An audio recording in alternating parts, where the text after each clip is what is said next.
en seguridad, especialista en seguridad, David Saucedo, que esté con nosotros esta tarde. David, ¿cómo está? Muy buenas tardes. ¿Qué tal? Muy buenas tardes, saludarte y estar contigo con tu auditorio. Para poner en contexto a la audiencia, ¿qué es un centro de rehabilitación y qué es un anexo? Los centros de rehabilitación en teoría tendrían que ser espacios para aquellas personas que tienen algún padecimiento, alguna adicción a algún tipo de droga. Los centros de rehabilitación inicialmente, de acuerdo con lo que marca la Ley General de Salud, tendrían que estar dirigidos por el propio sector de salud gubernamental. Sin embargo, a la ausencia de una política y un presupuesto en materia de salud para poder atender a los jóvenes con adicciones, han empezado a proliferar los centros privados de rehabilitación, que son comúnmente llamados como anexos. Este es un problema que tiene el país desde hace mucho tiempo. Se analiza el tema del narcotráfico como un problema en materia de seguridad, pero también existe la otra vertiente. Tenemos un problema también en materia de salud. Es decir, muchos jóvenes, como decía el reportaje con el que iniciamos esta conversación, que están iniciando el consumo de drogas a edades cada vez más tempranas. Lo que tenemos es que han proliferado por todo el país espacios, centros privados de rehabilitación, comúnmente conocidos como anexos, en donde en teoría tendrían que estarse estableciendo políticas para la rehabilitación psicológica, la rehabilitación física e incluso para dar a los jóvenes algún tipo de formación en materia laboral. Lamentablemente, los grupos de crimen organizado detectaron que muchos jóvenes con adicciones estaban congregándose en estos anexos y se fueron convirtiendo poco a poco en distintos estados del país en centros de reclutamiento para los grupos de crimen organizado e incluso en puntos de venta de droga. Ha habido situaciones muy lamentables en estos anexos. Los grupos criminales en algunos estados del país se están disputando el control de los anexos, porque en ellos se encuentran a jóvenes que tienen algún tipo de dependencia a alguna droga, son reclutados o bien para incorporarse a sus redes de narcomenudeo o para incorporarlos a las redes de sicarios. Al disputarse el control de los anexos, incluso algunos grupos criminales han cometido masacres, sin duda la más atroz, la que se cometió en el municipio de Irapuato, Guanajuato, hace 2 años, en donde el cártel de Santa Rosa de Lima ordenó la ejecución de 27 jóvenes bajo la sospecha de que estaban colaborando con el cártel Jalisco Nueva Generación. Sí, los anexos y los centros de rehabilitación están regulados bajo la misma ley, es decir, en los anexos hay mayor probabilidad que sus integrantes, los jóvenes que estén ahí, sean llevados a participar del crimen organizado que en los centros de rehabilitación. En teoría, el gobierno federal tendría que tener jurisdicción sobre ambos espacios. Sin embargo, no existe el número de inspectores suficientes para poder hacer las visitas que se requieren para verificar que cada uno de estos espacios cuente con todas las medidas de protección civil, de personal médico certificado, de estrategias de rehabilitación, incluso de fondos suficientes para operar con dignidad al interior de los propios anexos. En muchos de ellos incluso se ha reportado que se cometen violaciones a los derechos humanos de los jóvenes que se encuentran internados en estos espacios. Algunas familias de bajo nivel socioeconómico, al no tener ninguna otra opción, normalmente tratando de ayudar a algún familiar que se encuentra en una condición de adicción, les internan en estos anexos en situaciones que son muy cuestionables, muy lamentables, y en donde se dan estas situaciones incluso de crimen organizado. Hay falta por parte del gobierno federal, no existe todavía la regulación necesaria, existe una normatividad evidentemente, pero es letra muerta. Prácticamente muy pocos anexos a nivel nacional cumplen con toda la reglamentación que les imponen las distintas autoridades en materia de salud o de protección civil. Y lo que tenemos entonces como colofón es que muchos grupos del crimen organizado lo que ven es en estos anexos unos espacios para, como comentaba un principio, el reclutamiento de los jóvenes, allá sea a sus redes de narcomenudeo o a sus redes de sicariato.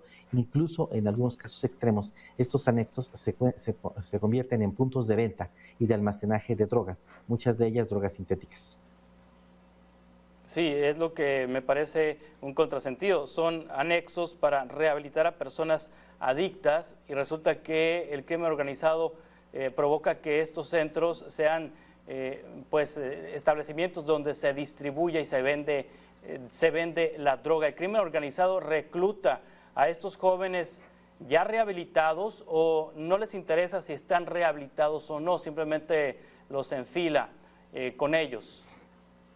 Se aprovechan de su adicción.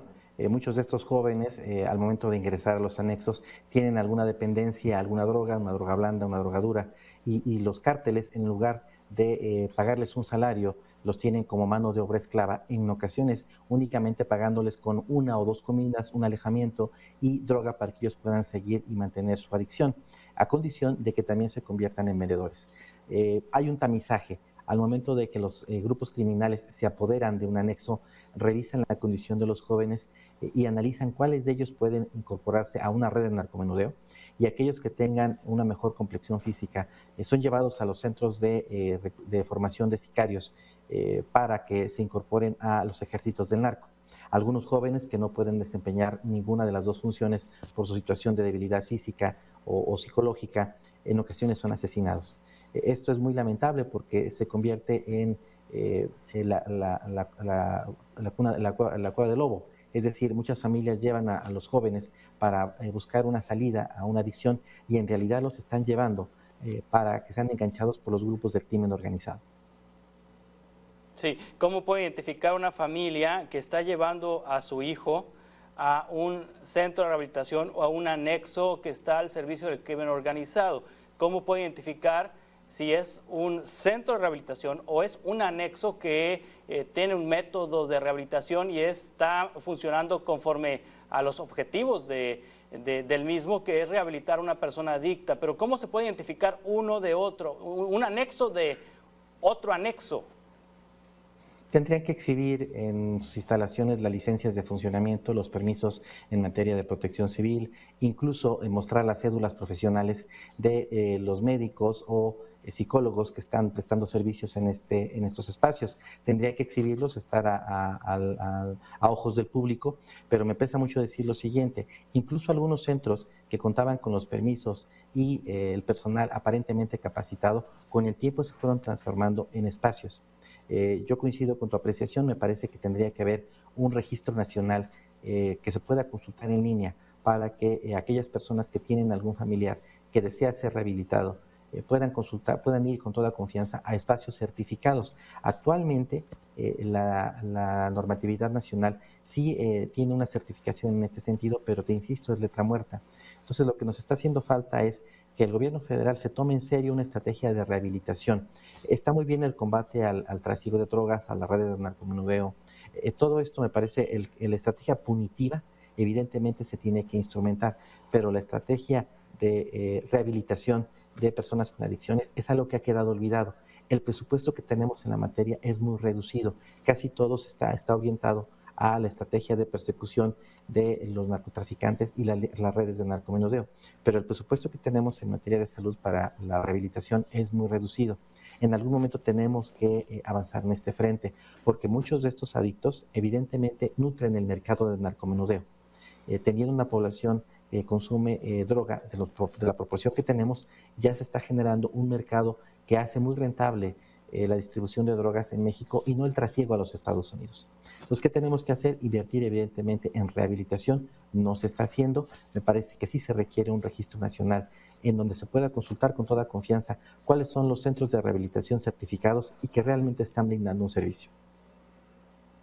Sí, ahora estos anexos que son administrados por instituciones de asistencia privada o son administrados por congregaciones religiosas o por grupos cristianos, grupos religiosos, pues sustituyen el trabajo o hacen el trabajo que debiera realizar la autoridad. Es decir, no se necesitaría la participación de estas instituciones de asistencia privada, en el mejor de los casos cuando están registrados, o de estas organizaciones, si el Estado mexicano proveyera de estos servicios a las personas adictas. ¿Hay políticas públicas en este país para tratar las adicciones?